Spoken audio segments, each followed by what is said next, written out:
नमस्कार दोस्तों, स्वागत है आप सभी लोगों का। दोस्तों, बिहार दरोगा मेंस का जो सेट है आप सभी लोग का डेली बेस पे कराया जा रहा है। और देखिए, हिंदी का सेट आप सभी लोग नहीं देख रहे हैं। हिंदी का सेट अपलोड किया था मैंने कल, लेकिन आप सभी लोग उतना अच्छा रिस्पांस नहीं दे रहे, बस जीके जीएस ही देख रहे हैं। तो अभी एक लोग का कमेंट आया कि सर आप हिंदी का छोड़िए, आप हिंदी को छोड़ करके आप उसी की जगह पे जीके जीएस का सेट अपलोड कीजिए। तो आज हो सके तो मैं रहमान सर का न्यू सेट जो है अपलोड करूँगा, जो कि 4 या 5 बजे आप सभी लोग का अपलोड किया जाएगा। तो आप सब लोग तैयार रहिएगा। और इसका जो पीडीएफ डाउनलोड करना चाहते हैं, पीडीएफ का लिंक जो हो आप डिस्क्रिप्शन में मिल जाएगा, वहाँ से आप जाकर के आराम से डाउनलोड कर पाएंगे। तो ये आपका मैथ्स रीजनिंग का है, तो इसको मैं स्किप करूँगा और जीके जीएस पे आऊँगा। आप इसको पीडीएफ के थ्रू अच्छे से लगाइएगा। तो आज हम देखेंगे 21 से देखेंगे, ठीक है। 21 से शुरू करेंगे। प्राचीन भारत में भारत की यात्रा करने वाले निम्न विदेशी यात्रियों का सही क्रम क्या है? सही क्रम पूछा गया है। तो अगर हम सही क्रम के बारे में बात करें तो आपका ऑप्शन डी हो जाएगा, मेगास्थनीज, संयुगन, हेनस्वांग और आपका यहाँ पे इत्सिंग हो जाएगा।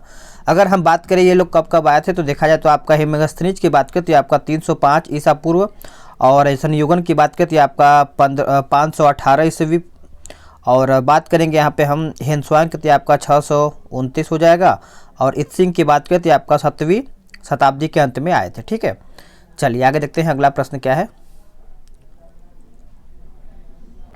अगला प्रश्न है क्वेश्चन नंबर 22। बोला गया है कि डायनीसियस कौन था? डायनीसियस जो था ये कौन था? तो आप सब लोग याद रखिएगा, बी आपका सही आंसर हो जाएगा। राजा टालमी का राजदूत था, यानी जो बी है यही आपका सही आंसर हो जाएगा, यानी जो अशोक के दरबार में आया हुआ था। बी करेक्ट आंसर हो जाएगा। देखिए, अप्रैल में एग्जाम है, थोड़ा सा लग जाइएगा, क्योंकि कहीं ना कहीं मेहनत करेंगे तभी आपका यहाँ पे स्कोर अच्छा आएगा, क्योंकि बिहार दरोगा मेंस में थोड़ा सा कंपटीशन ज़्यादा है, और इसका जो क्वेश्चन का लेवल है ये भी आपका अच्छा खासा पूछा जाता है बिहार दरोगा मेंस में। अशोक का सार-ए-कुना यानी कंधार अभिलेख किस लिपि में प्राप्त हुआ था या फिर प्राप्त हुआ है? तो 23 का इसका उत्तर आपका हो जाएगा ऑप्शन सी, यानी अरमाइक। अरमाइक यानी सी आपका सही आंसर हो जाएगा। नेक्स्ट क्वेश्चन कि सिखों के 5वें गुरु अर्जुन देव की हत्या किस शासक द्वारा करवाई गई थी? जो अर्जुन देव थे, तो आप सभी लोग याद रखिएगा, सही आंसर आपका हो जाएगा ऑप्शन डी, जहांगीर। देखिए, जहांगीर ने सिखों के 5वें गुरु अर्जुन देव को फांसी की सजा यानी खुसरो की सहायता के कारण दिलवाई थी। जहांगीर का मकबरा जो है ये आपका देखा जाए तो लाहौर में रावी नदी के तट पर स्थित है। नेक्स्ट क्वेश्चन कि राजा राम मोहन राय ने आत्मीय सभा का गठन जो है किस वर्ष में किया था?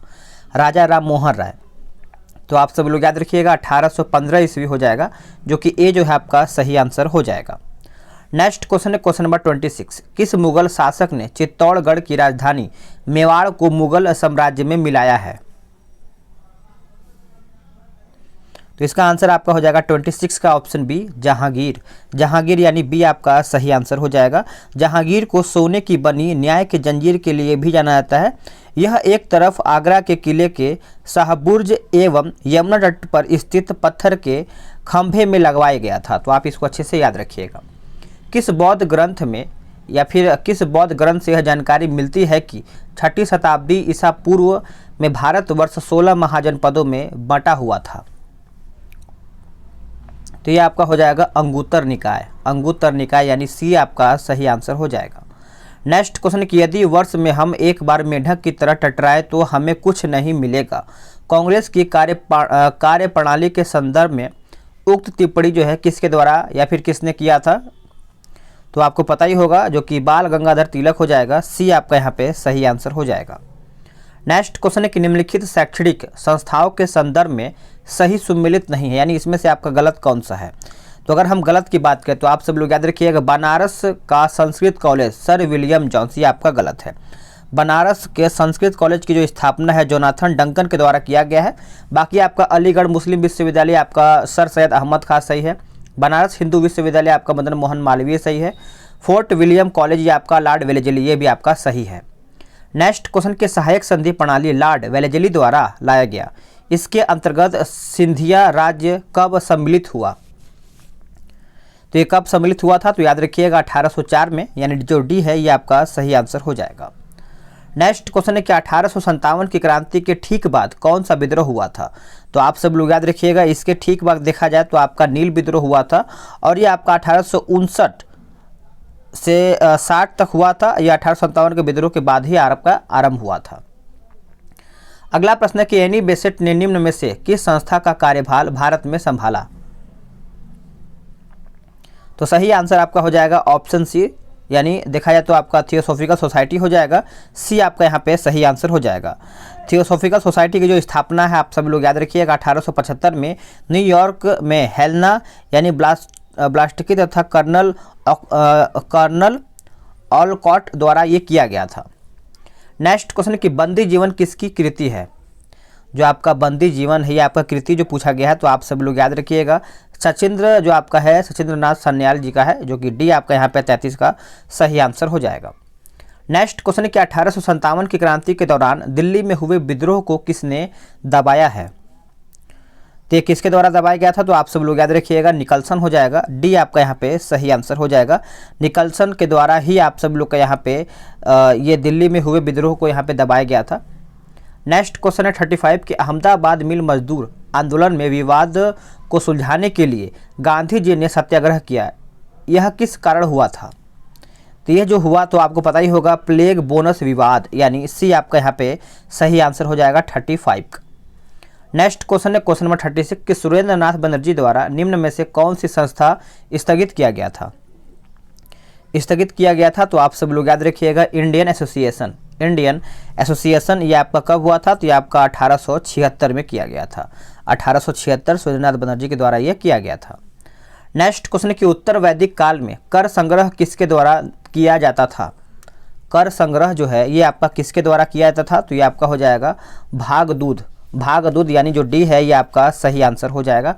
इसको आप याद रखिएगा। अलाउद्दीन खिलजी के किस सेनापति ने देवगिरी आक्रमण का नेतृत्व किया था। देवगिरी आक्रमण का नेतृत्व किया था तो इसका आंसर क्या होगा, ये आपका हो जाएगा ऑप्शन सी मलिक काफूर यानी सी आपका सही आंसर हो जाएगा। उस समय राजा रामचंद्र वहां का शासक भी था। अगला प्रश्न है कि निम्नलिखित में से कौन सरकार द्वारा पूंजीगत भुगतान का उदाहरण है। चलिए ये आपका 3 पॉइंट दिया गया है, इसमें से आपको बताना है सही। तो ये आपका हो जाएगा 1 और 3 यानी ऋण पुनर्भुगतान हो जाएगा। जो आपका तीसरा दिया गया है रक्षा प्रौद्योगिकी की खरीद यानी जो बी है यही आपका सही हो जाएगा। नेक्स्ट क्वेश्चन है किस पंचवर्षीय योजना में मानव संसाधन के विकास को सर्वोच्च प्राथमिकता दी गई थी। सर्वोच्च प्राथमिकता जो है आपका ये दिया गया था, तो आप सभी लोग याद रखिएगा ये आपका 8वां हो जाएगा, यानी जो सी है यही आपका सही आंसर हो जाएगा। 8वीं पंचवर्षीय ये आपका देखा जाए तो 1992 से लेकर 97 के बीच में आपका किया गया था। नेक्स्ट क्वेश्चन है क्वेश्चन नंबर 41 देखेंगे। बोला गया कि जब कोई देश अपनी मुद्रा का अवमूल्यन करता है तो जब कोई देश अपनी मुद्रा का अवमूल्यन करता है तब देखा जाए तो आयात महंगा हो जाता है और निर्यात सस्ता हो जाता है, यानी जो सी है यही आपका सही आंसर हो जाएगा।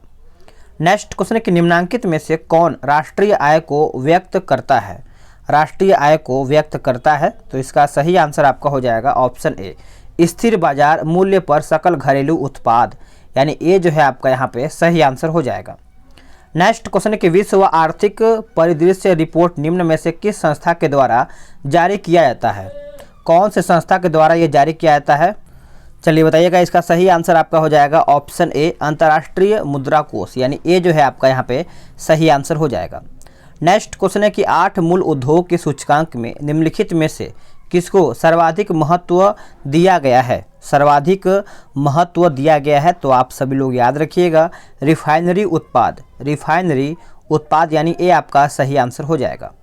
नेक्स्ट क्वेश्चन है क्वेश्चन नंबर हम देखेंगे 45। इसमें आपका बोला गया है कि राज्यसभा के संदर्भ में निम्न कथनों पर विचार कीजिए। राज्यसभा के संदर्भ में निम्न कथनों पर विचार कीजिए। तो देखिए इसमें आपका 1 और 4 हो जाएगा, यानी राज्यसभा एक स्थायी सदन है जो कि सही है, और उपराष्ट्रपति को हटाने के लिए राज्यसभा में ही प्रस्ताव लाया जाता है, तो आपका ये भी आपका सही है, तो आपका सी आपका सही आंसर हो जाएगा। नेक्स्ट क्वेश्चन कि उपराष्ट्रपति के चुनाव के निर्वाचक मंडल में शामिल होते हैं। निर्वाचक मंडल में आपके यहाँ पे शामिल होते हैं तो आप सब लोग याद रखिएगा संसद के निर्वाचित और मनोनीत दोनों सदस्य, यानी जो डी है यही आपका यहाँ पे सही आंसर हो जाएगा। चलिए आगे देखते हैं क्वेश्चन नंबर 47। बोला गया कि संविधान के किस अनुच्छेद में अखिल भारतीय सेवाओं का उपबंध किया गया है। अखिल भारतीय सेवाओं का उपबंध किया गया है तो आर्टिकल आपको पता ही होगा, यह आपका 312 हो जाएगा। सी आपका यहाँ पे सही आंसर हो जाएगा। नेक्स्ट क्वेश्चन है क्वेश्चन नंबर 48। स्वतंत्र भारत के पहले मंत्रिमंडल में डॉक्टर राजेंद्र प्रसाद को किस विभाग का मंत्री बनाया गया था? तो ये आपका बनाया गया था खाद्य एवं कृषि। खाद्य एवं कृषि, जो कि आपको पता ही होगा, बी सही आंसर हो जाएगा। निम्नलिखित में से किस की नियुक्ति राज्यपाल द्वारा की जाती है, लेकिन उसे हटाने का अधिकार राष्ट्रपति को होता है? तो ये किसको होता है? तो आप सब लोग याद रखिएगा, राज्य लोक सेवा आयोग के अध्यक्ष को, यानी जो डी है यही आपका सही आंसर हो जाएगा। अगला कि एग्जिट पोल कब जारी किया जाता है? देखिए, एग्जिट पोल आपको पता होना चाहिए और आपको पता भी होगा, चुनाव के तुरंत बाद, यानी जब चुनाव हो जाता है तभी कुछ आंकड़ा या फिर कुछ एग्जिट पोल आने लगता है। तो आपका बी ही आपका सही आंसर हो जाएगा। नेक्स्ट क्वेश्चन है कि भारतीय संविधान विधि द्वारा स्थापित प्रक्रिया किस देश के संविधान से प्रेरित है? तो ये आपका किससे प्रेरित है? तो आप सब लोग याद रखिएगा, जापान से। जापान यानी 51 का जो है ये आपका सी सही आंसर हो जाएगा। अगर हम बात करें विधि का शासन, तो विधि का शासन जो है ये आपका ब्रिटेन से लिया गया है, विधि का शासन। अगला कि निम्नलिखित में से कौन संघ सूची में शामिल नहीं है? संघ सूची में आपका यहाँ पे शामिल नहीं है, तो आपका हो जाएगा कीमत नियंत्रण। कीमत नियंत्रण जो है ये आपका संघ सूची के अंतर्गत नहीं आता है। तो यह कीमत नियंत्रण जो है ये आपका समवर्ती सूची का एक विषय माना जाता है। अगला है कि अंतःकरण की और धर्म के अबाध रूप से मानने, आचरण और प्रचार करने की स्वतंत्रता संविधान के किस अनुच्छेद में वर्णित है? कौन से अनुच्छेद में वर्णित है? तो आप सभी लोग याद रखिएगा, इसका सही आंसर आपका हो जाएगा आर्टिकल 25 यानी अनुच्छेद 25 आपका यहाँ पे सही आंसर हो जाएगा। नेक्स्ट क्वेश्चन है क्वेश्चन नंबर 54। बोला गया कि निम्नलिखित में से किस प्रधानमंत्री ने उप प्रधानमंत्री के रूप में भी कार्य किया है? उप प्रधानमंत्री के रूप में भी कार्य किया है, तो आप सब लोग याद रखिएगा, मोरारजी देसाई। मोरारजी देसाई यानी आपका यहाँ पे सी जो है सही आंसर हो जाएगा। चलिए आगे देखते हैं अगला प्रश्न क्या है। अगला प्रश्न है कि बोला गया कि पंचगनी किस राज्य में स्थित है? पंचगनी जो है ये आपके कौन से राज्य में स्थित है? तो आप सब लोग याद रखिएगा, महाराष्ट्र राज्य में स्थित है। बी आपका यहाँ पे सही आंसर हो जाएगा।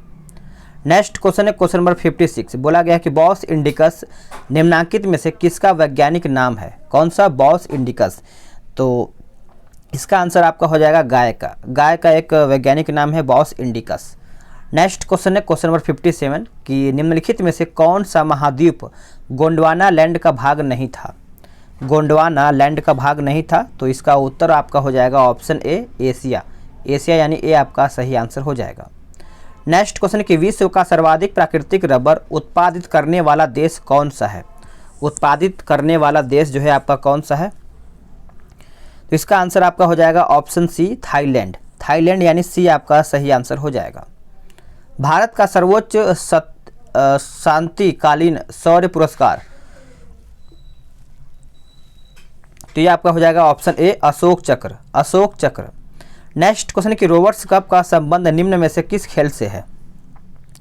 रोवर्स कप का जो संबंध है ये आपका इनमें से कौन सा देखा जाए तो किस खेल से है? तो ये आपका हो जाएगा ऑप्शन ए, फुटबॉल से। फुटबॉल यानी ए।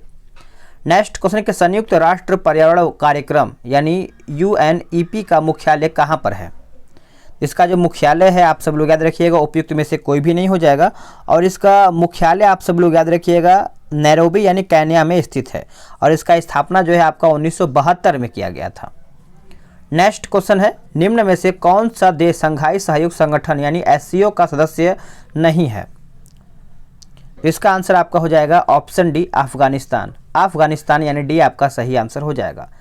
नेक्स्ट क्वेश्चन कि वन निबल में कितने बीट होते हैं? वन निबल में कितने बीट होते हैं? तो इसमें आपका देखा है तो 4 बीट होते हैं। ए आपका सही आंसर हो जाएगा। विश्व वन्य जीव दिवस किस तिथि को मनाया जाता है? कौन से तारीख को मनाया जाता है? तो इसका सही आंसर आपका हो जाएगा 64 का ऑप्शन डी, 3 मार्च को। 3 मार्च यानी डी आपका सही आंसर हो जाएगा। नेक्स्ट क्वेश्चन है कि निम्न में से कौन सा कथन सही नहीं है, यानी इसमें से आपका कौन सा कथन है जो आपका गलत है?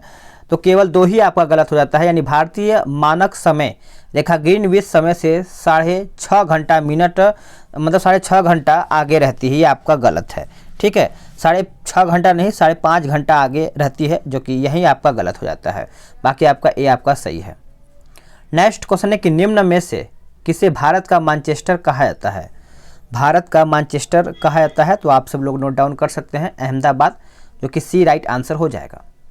नेक्स्ट क्वेश्चन है कि सेनकोटा दर्रा निम्न में से किन्हें जोड़ता है? सेनकोटा दर्रा जो है आपका इनमें से किसे जोड़ता है? तो राइट आंसर आपका हो जाएगा तिरुवनंतपुरम और मदुरै। ए राइट आंसर हो जाएगा, इसको आप अच्छे से याद रखिएगा। नेक्स्ट क्वेश्चन है कि निम्न में से कौन सा कथन सही है? इसमें से आपका कौन सा कथन है जो आपका सही है? तो केवल 2 ही आपका सही होता है, यानी शिव समुद्रम जलप्रपात कावेरी नदी पर स्थित है, ये आपका सही हो जाता है। ठीक है, चलिए आगे देखते हैं अगला प्रश्न क्या है। क्वेश्चन नंबर 69 देखेंगे कि निम्न में से कौन सी नदियां अध्यारोपित अपवाह प्रणाली का उदाहरण है? तो ये आपका हो जाएगा 1, 2, 3, यानी दामोदर हो जाएगा, स्वर्णरेखा हो जाएगा और आपका यहाँ पे चंबल हो जाएगा। तो यहाँ पे बी आपका सही आंसर हो जाएगा। नेक्स्ट क्वेश्चन है कि पंपा सरोवर झील कहाँ पर है? पंपा सरोवर जो झील है ये आपका कहाँ पर है? तो इसका करेक्ट आंसर आपका हो जाएगा कर्नाटक में। कहाँ पर? कर्नाटक, यानी ए सही आंसर हो जाएगा। निम्न में से कौन सा कथन है जो सही है? तो 71 का देखा जाए तो आपका भारत में सर्वाधिक भूभाग पर जलोढ़ मिट्टी पाई जाती है, जो कि सही है। जलोढ़ मिट्टी में पोटास एवं चूने की पर्याप्त मात्रा मिलती है, तो ये भी आपका सही ही है, यानी सी आपका सही आंसर हो जाएगा। अगला प्रश्न है कि शेषाचलम पहाड़ियों जो कि भारत के जैवमंडल आरक्षित क्षेत्र के अंतर्गत आती हैं, वो किस राज्य में स्थित है? यह आपका देखा जाए तो यह आपका आंध्र प्रदेश में स्थित है, बी आपका सही आंसर हो जाएगा। नेक्स्ट क्वेश्चन है कि निम्नलिखित में क्षेत्रफल की दृष्टि से भारत, माफ कीजिएगा एक बार फिर से पढ़ लेते हैं। इसमें आपका बोला गया है कि निम्नलिखित में क्षेत्रफल की दृष्टि से सबसे बड़ा कौन सा है? यानी ये 4 ऑप्शन में से पूछा गया है कि ये आपका अभ्यारण्य, पार्क वगैरह दिया गया है, इसमें आपका क्षेत्रफल की दृष्टि से सबसे बड़ा कौन सा है? तो सबसे बड़ा की बात करें तो आपका हो जाएगा बायोस्फीयर रिजर्व। बायोस्फीयर रिजर्व एक बहुत बड़ा क्षेत्रफल होता है, जिसके अंतर्गत राष्ट्रीय उद्यान, जैविक उद्यान और वन्यजीव अभ्यारण्य इसमें आ जाते हैं। तो ये तीनों आपका इसी में आ जाएगा। निम्न में से कौन एक खरीफ फसल नहीं है? खरीफ फसल नहीं है तो आप सब लोग याद रखिएगा, उपयुक्त में से कोई भी नहीं। देखिए जौ, रबी, जो आपका जौ होता है ये आपका रबी फसल के अंतर्गत आता है। धान, सोयाबीन, अरहर, ये आपका मूंग, उड़द, ये सब आपका देखा जाए तो ये भी आपका उसी में ही आ जाता है। ठीक है, चलिए आगे देखते हैं। ये सब आपका खरीफ फसल के अंतर्गत आता है, खरीफ फसल। नेक्स्ट क्वेश्चन है कि काली क्रांति निम्न में से किसके उत्पादन से संबंधित है? काली क्रांति जो है ये आपका देखा जाए तो आपको पता ही होगा, ये आपका पेट्रोलियम से हो जाएगा, बी सही आंसर हो जाएगा। नेक्स्ट क्वेश्चन कि विश्व का सबसे शुष्क रेगिस्तान कौन सा है? तो इसमें आपका हो जाएगा ऑप्शन बी थार। थार यानी 76 का है, एक सेकेंड इसमें गलत दिया है आंसर। 76 का देखा जाए तो आपका यहाँ पे शुष्क की बात बोला गया है, तो ये आपका आटाकामा होना चाहिए था, जो कि ए आपका यहाँ पे सही आंसर हो जाएगा। आप इसको अच्छे से याद रखिएगा। ये आपका कहाँ पे है? ये आपका चिली में स्थित है, चिली में। नेक्स्ट क्वेश्चन है कि 2011 की जनगणना के अनुसार निम्न में से किस राज्य की दशकीय जनसंख्या वृद्धि दर सर्वाधिक है? तो इसका उत्तर आपका हो जाएगा ऑप्शन ए मेघालय। मेघालय यानी ए आपका सही आंसर हो जाएगा। अगला क्वेश्चन है कि लिम्बू जनजाति किस राज्य में निवास करती है? लिम्बू जनजाति जो है आपका कौन से राज्य में निवास करती है? तो ये आपका करता है सिक्किम में, जो कि डी आपका यहाँ पे सही आंसर हो जाएगा। और भूटिया, लेप्चा, तमांग, ये सब भी आपका देखा है तो सिक्किम की ही प्रमुख जनजातियाँ हैं। नेक्स्ट क्वेश्चन की प्रोजेक्ट एलिफेंट किस वर्ष शुरू किया गया था? तो इसका आंसर आपका हो जाएगा 1992 में। 1992 यानी बी आपका सही आंसर हो जाएगा। इसमें आपका मिलान करके बताना है, चलिए देख लेते हैं। देखिए अगर बात करें पायरोमीटर के बारे में तो ये आपका चला जाएगा उच्च तापमापी यंत्र हो जाएगा, जो कि यहाँ पे मंत्र लिखा गया है। और बात करेंगे कैरेट मीटर, ये आपका चला जाएगा सोने की शुद्धता पता लगाने के लिए है। और लक्स मीटर है ये आपका चला जाएगा प्रकाश की तीव्रता मापने के लिए। और हाइग्रोमीटर जो है ये आपका हो जाएगा सापेक्ष आर्द्रता। ठीक है, चलिए आगे देखते हैं।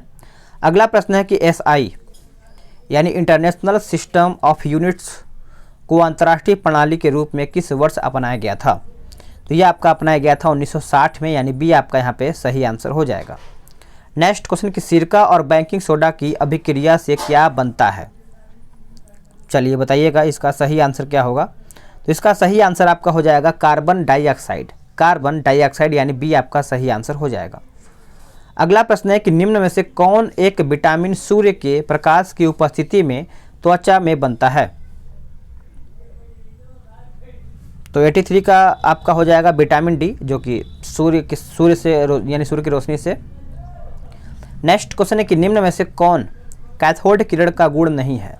कैथोड किरण का गुण नहीं है तो ये आपका हो जाएगा ऑप्शन सी, इसकी वेधन क्षमता उच्च होती है। इसकी वेधन क्षमता जो है आपका उच्च होता है। सी आपका सही आंसर हो जाएगा। प्रकाश संश्लेषण एवं शोषण किस प्रकार के परिवर्तन को दर्शाता है। कौन से यानी किससे आपका हो जाएगा, तो 84 का मैंने बता दिया है, 85 को आपको बताना है। तो ये आपका हो जाएगा रासायनिक परिवर्तन।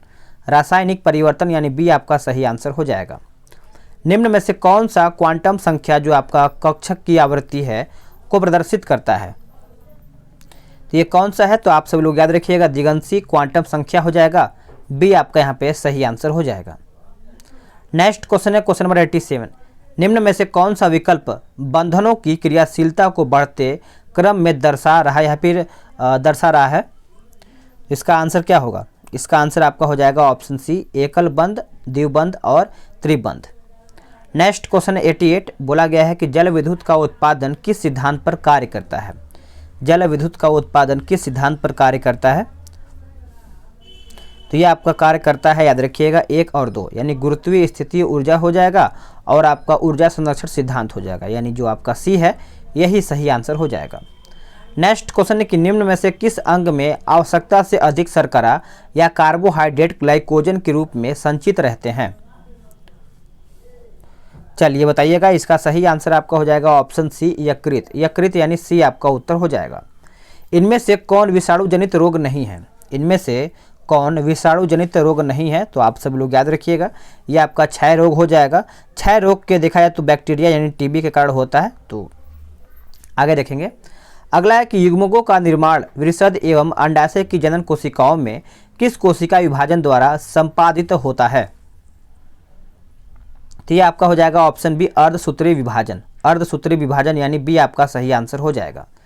Next question 92। बोला गया है कि अधिकांश प्राणियों के जीवित पदार्थ का लगभग 80% पदार्थ क्या है। तो 80% की बात करें तो ये आपका प्रोटीन ही होता है, जो कि ए आपका सही आंसर हो जाएगा। नेक्स्ट क्वेश्चन है कि निम्न में से कौन उत्तरदायी पदार्थ है जो जैविक सिस्टम में रासायनिक क्रिया की प्रक्रिया को तेज करता है। रासायनिक क्रिया की प्रक्रिया को तेज करता है, तो ये आपका हो जाता है एंजाइम। एंजाइम यानी ऑप्शन डी आपका सही आंसर हो जाएगा। निम्नलिखित में से किस अन्य नाम से लाल रक्त कणिकाओं को जाना जाता है। लाल रक्त कणिकाओं को जाना जाता है, तो ये आपका हो जाएगा इरिथ्रोसाइट्स। इरिथ्रोसाइट्स यानी ए आपका सही आंसर हो जाएगा। निम्न में से किस रोग को फोर सिंड्रोम कहा जाता है। फोर सिंड्रोम कहा जाता है, तो ये कहा जाता है आपका पेलागरा को। पेलागरा यानी ऑप्शन जो सी है यही आपका सही आंसर हो जाएगा। मगरमच्छ में हृदय होता है, तो ये कितना कोष्ठ होता है, ये आपका कक्षीय पूछा गया है। तो इसका सही आंसर आपका हो जाएगा 4 कक्षीय। 4 कक्षीय यानी सी आपका सही आंसर हो जाएगा। निम्न में से किस वेग यानी निम्न में किसका वेग जो होता है अधिकतम होता है। अधिकतम वेग के बारे में पूछा गया है, तो ये आपका हो जाएगा ऑप्शन बी, प्रकाश। प्रकाश यानी बी आपका सही आंसर हो जाएगा। नेक्स्ट क्वेश्चन है कि नेफ्रिडिया किस अंग के जीवों का उत्सर्जी अंग है। तो ये आपका हो जाएगा एनेलिडा। एनेलिडा यानी ऑप्शन डी। नेक्स्ट क्वेश्चन है कि ईस्ट में किस प्रकार का अलैंगिक जनन पाया जाता है। ईस्ट में किस प्रकार का अलैंगिक जनन जो है पाया जाता है, तो इसका उत्तर आपका हो जाएगा मुकुल यानी मुकुलन हो जाएगा। डी आपका सही आंसर हो जाएगा। प्रकाश संश्लेषण के माध्यम से कुल स्थिरीकृत कार्बन डाइऑक्साइड का लगभग आधा भाग पर कौन स्थिरीकृत करता है। क्या होगा इसका आंसर, ये आपका हो जाएगा ऑप्शन सी, शैवाल यानी सी आपका सही आंसर हो जाएगा। तो फ्रेंड्स आप सब लोग का यहीं पर सेट समाप्त होता है। वीडियो को लाइक कीजिएगा, कमेंट कीजिएगा और अगर आपको लगता है कि शेयर कर दिया जाए ताकि और भी लोग देख पाएँ तो शेयर कर दीजिएगा। और जो लोग अभी तक चैनल को सब्सक्राइब नहीं किए यहाँ तक आ गए हैं तो चैनल को सब्सक्राइब कर लीजिएगा, बेल आइकन दबाइएगा ताकि आपको इसी प्रकार से जो वीडियो है रोजाना मिल पाएगा। PDF का जो लिंक है आपको डिस्क्रिप्शन में मिल जाएगा, वहाँ से PDF आराम से आप डाउनलोड कर पाएंगे और बेहतर तरीके से रिवीजन कर पाएंगे। आपको ये 2 स्टार जो दिख रहा है यही आपको लगाना है अपने कंधे पर। मिलते हैं एक नए वीडियो में, आज के लिए इतना ही। जय हिंद, वंदे मातरम।